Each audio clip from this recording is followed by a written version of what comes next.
Châteauroux-Angers, deuxième. Souvenez-vous, il y a 15 jours, la rencontre entre la Berrichonne et le SCO a été reportée à cause de mauvaises conditions météo. Température inférieure à 0, pelouse gelée en surface. Résultat, le terrain du stade Gaston-Petit avait logiquement été jugé impraticable. À l'époque, cette décision n'avait pas forcément arrangé Jean-Louis Garcia. Par contre, celle de reporter le match initialement prévu le 9 janvier dernier à demain soir, ça plaît plutôt bien à l'entraîneur angevin. C'est carrément idéal pour moi. C'est carrément idéal parce que ça nous permet, à partir de... la coupure a été un peu plus longue, mais dès la reprise de Bastia, on se retrouve avec un match par semaine. Pour nous, c'est l'idéal.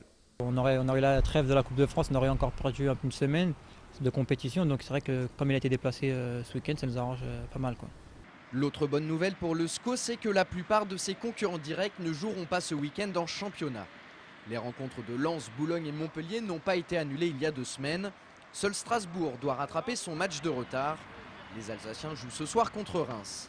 L'opposition contre Châteauroux, c'est donc l'occasion de grappiller des points sur les équipes de tête. On sait que le match Châteauroux, c'est un match bonus, parce qu'on sait que même en gagnant, on passe de deuxième tout seul. Bon, si on prend un petit point de match nul, on reste troisième tout seul. Donc non, on va aller jouer là pour faire le maximum de points. Ramener 3 points du Berry, ce serait sans aucun doute l'opération rêvée pour Jean-Louis Garcia et ses joueurs. Si tel est le cas, Angers pourrait s'emparer de la 2e place du classement derrière Lens. Mais tout va dépendre du résultat de Strasbourg ce soir. Quoi qu'il en soit, les scoïstes préfèrent mettre cette donnée un peu de côté. D'abord, penser à bien aborder ce match sans se préoccuper du classement, parce que ça serait là vraiment l'erreur à faire. Bien évidemment qu'on y pense, mais ça ne restera pas un aboutissement en soi. On a la chance de pouvoir jouer alors que les autres ne le font pas, donc il faut absolument faire un bon résultat à Châteauroux. Et si on monte sur le podium, tant mieux, mais il restera encore 18 journées derrière et bien évidemment beaucoup de place pour tout le monde pour nous chipper cette place. Monter sur le podium demain soir ne sera pas chose facile.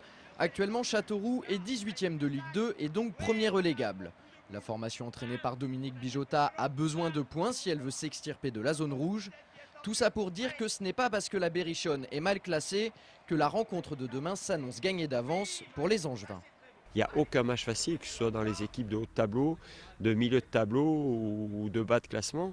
Donc comme d'habitude, il nous faudra être très performant, très costaud, en ayant toujours le souci d'être rigoureux, sans jamais sous-estimer l'adversaire, en étant au taquet au niveau de la concentration pendant 95 minutes à l'extérieur. Et voilà, c'est comme ça qu'on pourra ramener quelque chose. Pour ce déplacement, Jean-Louis Garcia devrait reconduire le même groupe que contre Bastia le week-end dernier, à une exception près. Hier matin, Vinicius a quitté prématurément l'entraînement suite à une douleur au pubis. Il risque d'être forfait pour demain, mais son absence a de grandes chances d'être compensée par le retour dans le groupe de Philippe Brunel. Le capitaine angevin ne se ressent plus de son entorse à la cheville. Il pourrait même débuter en tant que titulaire. Vraisemblablement, il fera partie du groupe, d'autant plus que Vinicius semble souffrir un petit peu du pubis. Donc voilà, il y a de grandes chances que Philippe soit du déplacement avec nous. Oui. Le match en retard de la 19e journée entre Châteauroux et Angers, c'est demain soir à 20 h au stade Gaston-Petit.